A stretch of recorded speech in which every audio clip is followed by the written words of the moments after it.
பாமகவினுடைய தலைவர் அன்புமணி ராமதாஸ் இடையில ரொம்ப நாளா புகஞ்சுக்கிட்டு இருந்த அந்த மோதல் அப்படிங்கிறது இன்னைக்கு பொது மேடை வரைக்கும் வந்துருச்சு. அதை பத்தி தான் இந்த டிகோட் நிகழ்ச்சியில பார்க்க போறோம். நான் உங்கள் வெங்கடேஷ். அன்புமணிக்கு உதவியாக மாநில இளைஞர் சங்க தலைவராக நியமிக்கப்படுகிறார். கை தட்டுங்கப்ப. குடும்பத்தில் என்ன ஒன்று போடு, குடும்பத்தில் வச்சுக்கிட்டு அவ்வளோதான். நன்றி. யார் சொல்றது? நான் சொல்றதுதான் கேட்கணும். நான் ஆரம்பிச்ச கட்சி, நான் என்ன சொல்றேனோ அதுதான் செய்யணும். எல்லாரும் அப்படி விருப்பம் இல்லாதவர்கள் விலகிக் கொள்ளுங்கள். பாமகவினுடைய பொதுக்குழு கூட்டம் பொதுச்சேரியில நடந்துச்சு. தொடக்கத்துல அந்த தீர்மானங்கள்லாம் நிறைவேற்றினாங்க. அதுக்கப்புறம் கட்சி அலுவல் சார்ந்த விஷயங்கள் எல்லாம் நடத்தி முடிச்சாங்க. நன்றியுரைக்கு முன்னாடி மருத்துவர் ராமதாஸ் அறிவிப்பை கொடுக்கிறாரு. அதாவது அன்புமணி ராமதாஸ் தலைவரா இருக்காரு, அவருக்கு 50 தொகுதிகள்ல முக்கியமான பொறுப்பு இருக்கு, அதையெல்லாம் கவனிக்கிறதுக்கு அவருக்கு உதவுற வகையில ஒருத்தரை இளைஞர் சங்கத்தினுடைய தலைவரா நான் அங்க நியமிக்க போறேன். அவர் யாருன்னா பரசுராமன் முகுந்தன் அப்படிங்கிற ஒரு பேரை அறிவிக்கிறாரு. அன்புமணிக்கு உதவியாக மாநில இளைஞர் சங்க தலைவராக நியமிக்கப்படுகிறார். அன்புமணி ராமதாஸ் உடனே அதுக்கு ரியாக்ட் பண்றாரு. எனக்கு உதவியாவா, வேணாம் அப்படின்னு சொல்றாரு. ஸ்டேஜ்லயே அந்த இடத்துலதான் அரங்கமே கொஞ்சம் அப்படியே ஷாக் ஆகி அமைதியாச்சு. என்னடா இப்படியே மேடையிலேயே அவர் ரெஸ்பாண்ட் பண்றாரு அப்படின்னு சொல்லிட்டு மாநில இளைஞர் சங்க தலைவர் பொறுப்பை ஏற்று அன்புமணிக்கு உதவியாக எனக்கா? ஆமா, எனக்குலாம் வேணாம். அதுக்கப்புறமா அன்புமணி தொடர்றாரு. அவன் இப்பதான் கட்சியில சேர்ந்தா 4 மாசம் தான் ஆகுது, அதுக்குள்ள பொறுப்பு கொடுத்தா எப்படி? அனுபவம் இருக்கிறவங்கள, களத்துல இருக்கவங்களுக்கு பதவி கொடுங்க அப்படிங்கறத நாங்க சொல்றோம் அப்படின்னு சொன்னாரு. இப்பதான் 4 மாசம் வந்தான் கட்சியில, 4 மாசத்துக்கு முன்னாடி வந்திருக்கிறான்.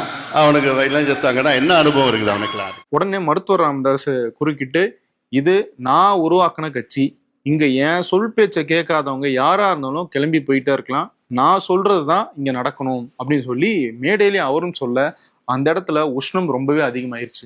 நான் சொல்றதுதான் கேட்கணும். நான் ஆரம்பிச்ச கட்சி, நான் என்ன சொல்றேனோ அதுதான் செய்யணும். எல்லாரும் அப்படி விருப்பம் இல்லாதவர்கள் விலகிக் கொள்ளுங்கள். ராமதாஸ் இன்னொரு முறை அழுத்தமா சொன்னாரு, முகுந்தன் தான் இளைஞர் சங்கத்தினுடைய தலைவரா இருப்பாரு, நான் நியமிக்கிறேன் அப்படின்னு சொன்ன உடனே அங்க கரகோஷம் இருந்துச்சு, கைதட்டினாங்க. உடனே அன்புமணி ராமதாசனுடைய ரியாக்ஷன் என்னவா இருந்துச்சுன்னா, கைதட்டுங்க, குடும்பத்துல இன்னொரு ஆளா, ஒரு மாதிரி அசிங்கமா இருக்கு அப்படிங்கிற மாதிரி அந்த மைக்கை டக்குன்னு அந்த டேபிள்ல போட்டாரு. இங்க இருந்த தொண்டர்களுக்கு இதுக்கு எப்படி ரியாக்ட் பண்றதுன்னு தெரியாம எல்லாருமே அமைதி ஆயிட்டாங்க. ராமதாஸ் தொடர்ந்து பேசிக்கிட்டே இருந்தாரு. அன்புமணி அந்த டேபிள்ல போட்ட அந்த மைக்கை பக்கத்துல இருந்த கௌரவ தலைவர் ஜி.கே. மணி அதை எடுத்துக்கிட்டாரு கையில, இனிமேலும் அவர் பேச விடக்கூடாதுன்னு சொல்லிட்டு. ஜி.கே. மணி கையில இருந்த அந்த மைக்கை அன்புமணி ராமதாஸ் கொடுங்கன்னு சொல்லி வாங்கி ஒரு அறிவிப்பை செஞ்சாரு. சென்னை பனையூர்ல நான் ஒரு புது அலுவலகம் திறந்திருக்கேன், யாராவது என்னை பார்க்கணும்னா அங்க பாருங்கன்னு சொல்லி மேடையிலேயே நம்பரையும் அனௌன்ஸ் பண்ணாரு. எனக்கு ஒரு அலுவலகம் நான் வச்சிருக்கிறேன், ஒரு புதுசா ஒன்று ஆரம்பிச்சிருக்கிறேன், அங்க எல்லாம் என்ன பார்க்கலாம். அன்புமணி ராமதாஸ் இப்படி சொன்ன உடனே அந்த இடத்துல உச்சக்கட்ட ஹீட் இருந்துச்சு. இருந்தாலும் மருத்துவர் ராமதாஸ் தன்னுடைய நிலைப்பாட்டுல இருந்து அவர் பின்வாங்கறதா இல்ல. நான் சொல்றதுதான் இளைஞர் சங்கத்தினுடைய தலைவராக முகுந்தன் தான் இருப்பார், இன்னொரு தடவை சொல்றேன், ஸ்ட்ராங்கா சொல்றேன், கேட்டுக்கோங்க.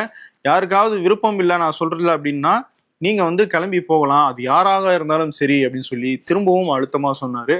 அதுக்கப்புறமா அந்த நன்றி உரை அப்படிங்கிறத ஸ்டார்ட் பண்ணாங்க. அதுக்கப்புறமா அன்புமணி ராமதாஸும் கிளம்பி வந்துட்டாரு. சரி, இந்த பிரச்சனைக்கு முக்கியமான காரணமா இருக்கிறது முகுந்தன் அப்படின்னு சொல்லப்படுற அந்த நபர் தான். யார் அந்த முகுந்தன்? அவரை ஏன் இளைஞர் சங்கத்தினுடைய அந்த தலைவரா நியமிக்கிறதுக்கு அன்புமணி ராமதாஸ் எதிர்ப்பு தெரிவிக்கிறாரு அப்படிங்கிற கேள்வி எழுது. முகுந்தன் யாருன்னு கேட்டீங்கன்னா மருத்துவர் ராமதாஸினுடைய பேரன். அவருடைய மூத்த மகள் காந்திமதியினுடைய மகன் தான் இந்த முகுந்தன் பரசுராமன். அவர் சமீபத்துலதான் கட்சியில சேர்ந்தாரு. அதுக்கு முன்னாடி களத்துக்கு பெருசா அவர் வந்த மாதிரியும் தெரியல. திடீர்னு அவரை இந்த இளைஞர் சங்க தலைவர் பதவிக்கு நியமிக்கிறது அப்படிங்கிறது அன்புமணி ராமதாஸுக்கு பிடிக்கல. அவர் சொல்ற காரணம் என்னவா இருக்குன்னா, ஏற்கனவே நம்ம கட்சியை குடும்ப கட்சின்னு சொல்றாங்க. திமுக போன்ற கட்சிகளை நம்ம அடிச்சோம்னா உடனடியா அவங்க நம்மள குடும்ப கட்சி, அப்பா மகன் சேர்ந்து கட்சி நடத்துறாங்க, சீட்டுக்காக கட்சி நடத்துறாங்க, பணத்துக்காக கட்சி நடத்துறாங்க அப்படிங்கிற விமர்சனம்லாம் இருந்துட்டு இருக்கு.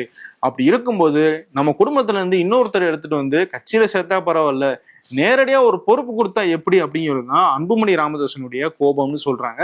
அது அவருடைய வார்த்தையிலுமே மேடையிலேயே தெரிஞ்சிச்சு. குடும்பத்துல இருந்து இன்னொரு ஆளா, அது ஒரு மாயா இருக்கு, ரொம்ப அசிங்கமா இருக்கு அப்படின்னு சொல்லிட்டு அவர் அந்த மைக்கை வச்சாரு. கை தட்டுங்கப்பா. குடும்பத்துல என்ன ஒன்று போடு, குடும்பத்துல வச்சுக்கிட்டு அவ்வளவுதான். நன்றி. யார் சொல்றது? அது மட்டும் இல்லாம கட்சியில களத்துல வேலை செய்யற இளைஞர்கள் நிறைய பேர் இருக்காங்க. அவங்களுக்கெல்லாம் ஒரு வாய்ப்பு கொடுத்து கட்சியில இருக்கிற முக்கியமான பொறுப்பு கொடுத்தாதானே கட்சி வளரும். இதை வந்து நம்ம ஏன் திரும்பி திரும்பி குடும்பத்துக்குள்ளே கொடுத்துட்டு இருக்கணும் அப்படிங்கிறது அன்புமணி ராமதாசனுடைய ஒரு கேள்வியா இருந்துகிட்டு இருக்கு. முகுந்தனை இந்த பதவியில நியமிக்கிறது தொடர்பான இந்த பிரச்சனை அப்படிங்கிறது அங்க மட்டும் நடக்கல, அதுக்கு ஒரு வாரம் முன்னாடியே நடந்துகிட்டு இருந்துச்சு அப்படின்னு சொல்றாங்க. மேடையிலே கூட நம்ம கவனிச்சிருந்தா ஒண்ணு தெரியும். மருத்துவர் ராமதாஸ் வந்து முகுந்தனை மேடைக்கு வர சொல்லுங்க அப்படின்னு கேட்கிறாரு. ஒரு 4-5 தடவை கேட்கிறாரு. அப்பயும் வந்து முகுந்தன் மேடைக்கு வரல. அப்புறமா தான் சொல்றாங்க முகுந்தன் கிளம்பி போயிட்டாரு அப்படின்னு சொல்லிட்டு. சோ அந்த மேடையில் அந்த நிகழ்ச்சி தொடங்குறதுக்கு முன்னாடியும் அந்த இடத்துல ஏதோ ஒரு வாக்குவாதம் நடந்தது அப்படிங்கிறது தெரியுது. எங்கப்பா முகுந்தன் இல்லையா? முகுந்தன் போயிட்டாங்க. அதுக்கு முன்னாடி ஒரு வாரமா முகுந்தனுடைய நியமனம் குறித்து அங்க தைலாபுரத்துல வந்து பிரச்சனை நடந்துகிட்டே இருந்திருக்கு. அப்பா மகனுக்கு இடையில அந்த வாக்குவாதம் தொடர்ந்துகிட்டே இருந்திருக்கு அப்படிங்கறதான் நமக்கு கிடைக்கிற தகவலா இருக்கு. கட்சியில வேலை பார்த்த மற்ற இளைஞர்களுக்கு வாய்ப்பு தரணும் அப்படிங்கிற அன்புமணியினுடைய அந்த கோரிக்கை நியாயமா இருக்கு அப்படின்னாலும் பின்னாடி அவருக்கு வேறொரு விஷயமும் இந்த நியமனத்துல ஒரு நெருடலா இருக்கு அப்படின்னு சொல்றாங்க பாமக வட்டாரத்தை சேர்ந்தவங்க. அவங்க சொல்றது என்னன்னா, அன்புமணி ராமதாஸ் ஏற்கனவே ஒரு வாரிசு அப்படிங்கிற அடிப்படையில கட்சியில வந்து தலைவர் ஆகிட்டாரு. இப்போ அடுத்ததா ஒருத்தரை அதே குடும்பத்துல இருந்து கட்சிக்குள்ள கொண்டு வந்தோம் அப்படின்னோம்னா அது ஃபியூச்சர்ல அன்புமணிக்கு எதுவும் இடைஞ்சலா இருக்குமோ அப்படின்னு சொல்லிட்டு அன்புமணியும் அவருடைய குடும்பமும் நினைக்கிறதா வந்து சொல்றாங்க.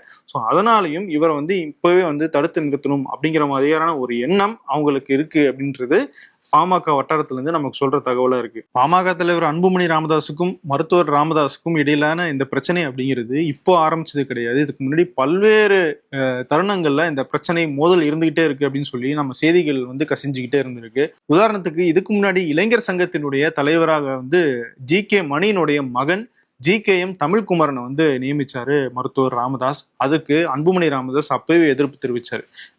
தமிழ்குமரனை அங்க நியமிக்கிறதுக்கான காரணம், அப்போ தலைவராக இருந்த ஜி.கே. மணியை கௌரவ தலைவராக்கிட்டு அந்த தலைவர் பதவியை அன்புமணி ராமதாஸுக்கு வந்து கொடுத்தாங்க. சரி, கௌரவ தலைவர் அப்படிங்கிறது பவர் இல்லாத ஒரு பதவி அப்படிங்கிறதுனால அவருடைய மகன் தமிழ்குமரனுக்கு இளைஞர் சங்கத்தினுடைய தலைவர் பதவி கொடுத்தாரு ராமதாஸ். அதுக்கு வந்து அன்புமணி ராமதாஸ் எப்பயும் எதிர்த்தாரு. ஏன்னா தமிழ்குமரனும் பெரிய அளவிலான அந்த களத்துல வந்து வேலை பார்த்தது கிடையாது, அவர் கட்சியில இருக்காரு அப்படிங்கிறது மட்டும்தான் பேரு. ஸோ அவரை நியமிக்கும் போது அன்புமணி ராமதாஸுக்கும் இடையில கடுமையான மோதல் நிலவிருக்கு. அன்புமணி ராமதாஸ் கோபப்பட்ட மாதிரியே தமிழ்குமரனுடைய செயல்பாடுகள் கடந்த 2 ஆண்டுகள்ல பெரிய அளவுல இல்லை அப்படிங்கிறது தான் பாமக கட்சிக்குள்ள இருக்கிற கருத்தாவும் இருந்துச்சு. ஸோ அதனால அவரும் வந்து இப்ப பதவி விலகிட்டாரு. அதுக்கப்புறமா தான் முகுந்தனை கொண்டு வர்றதுக்கான முயற்சியில ராமதாஸுக்கும் அன்புமணி ராமதாஸுக்கும் இடையில இந்த மோதல் ஏற்பட்டிருக்கு. மருத்துவர் ராமதாஸுக்கும் அன்புமணி ராமதாஸுக்கும் இடையில இதுக்கு முன்னாடி நடந்த இன்னொரு முக்கியமான பிரச்சனை அப்படிங்கிறது நாடாளுமன்ற தேர்தலில் யாரோட கூட்டணிக்கு போறது அப்படிங்கிறது தான். மருத்துவர் ராமதாஸ் என்ன சொல்றாரு, நம்ம அதிமுகவோட கூட்டணிக்கு போவோம், ஏன்னா பாஜகவோட கூட்டணிக்கு போறது அப்படிங்கிறது தமிழக மக்களுடைய எண்ணத்துக்கு எதிராக போற மாதிரி இருக்கு, பாஜகவோட நம்ம கூட்டணிக்கு போனோம்னா நம்மளுடைய செல்வாக்கு குறையத்தான் செய்யும் அப்படிங்கிறது மருத்துவர் ராமதாஸினுடைய வாதமா இருக்கு.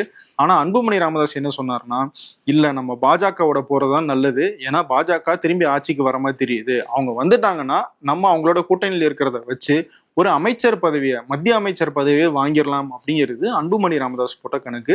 இதுல கடுமையான வாக்குவாதங்கள் மகனுக்கும் அப்பாவுக்கும் இடையில வந்து நடந்துச்சு. கடைசி வரைக்கும் இவங்க யார் கூட்டணிக்கு போக போறாங்க அப்படிங்கிறது தெரியாம வந்து பிளக்சுவேட் ஆகிட்டே இருந்துச்சு. அதிமுக சார்பிலையும் போய் பார்த்தாங்க, பாஜக சார்பிலையும் போய் பார்த்தாங்க. ஆனா முன்னாடி நாள் நைட்டு அதிமுகவுக்கு கிரீன் சிக்னல் காட்டிட்டு அடுத்த நாள் அதிகாலையில பாஜகவோட கூட்டணி ஒப்பந்தத்தை கையெழுத்து போட்டாங்க பாமக சார்பில்.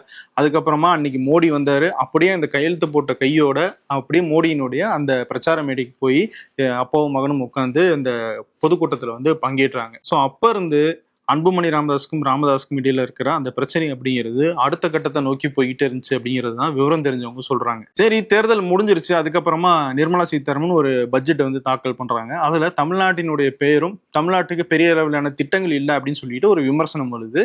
அதை ராமதாஸ் வந்து முன்வைக்கிறாரு. தமிழ்நாடு இந்த பட்ஜெட்ல புறக்கணிக்கப்பட்டிருக்கு அப்படிங்கிற சாராம்சம் கொண்ட ஒரு அறிக்கையை வந்து மருத்துவர் ராமதாஸ் வெளியிடுறாரு. அதுக்கு எதிராக இன்னொரு நிலையில அன்புமணி ராமதாஸ் பேசுறாரு. தமிழ்நாட்டினுடைய பேரோ தமிழ்நாட்டுக்கு திட்டங்களோ வரணும்னா நீங்க எங்களுக்கு 25 எம்பிக்கள் கொடுத்துருக்கணும்ல அப்படின்னு சொல்லி அவர் பேசிட்டு போயிடுறாரு. அதுவுமே அந்த இடத்துல சர்ச்சையாச்சு. அப்போ நீங்க அரசியலுக்காக மட்டும்தான் கூட்டணியில் இருக்கீங்களா, மக்களுடைய நலனுக்காக நீங்க கூட்டணியில் இல்லையா அப்படின்னு சொல்லிட்டு அன்புமணி ராமதாஸ் நோக்கி ஒரு விமர்சனம் வந்துச்சு.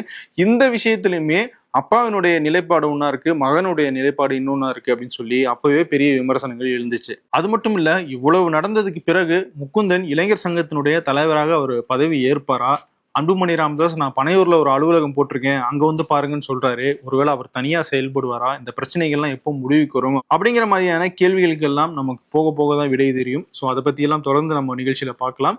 வேறொரு வீடியோவில் உங்களை மீண்டும் சந்திக்கிறேன். நன்றி, வணக்கம். Nature's Comfort. Ramraj presents Bamboo Cotton White Shirts.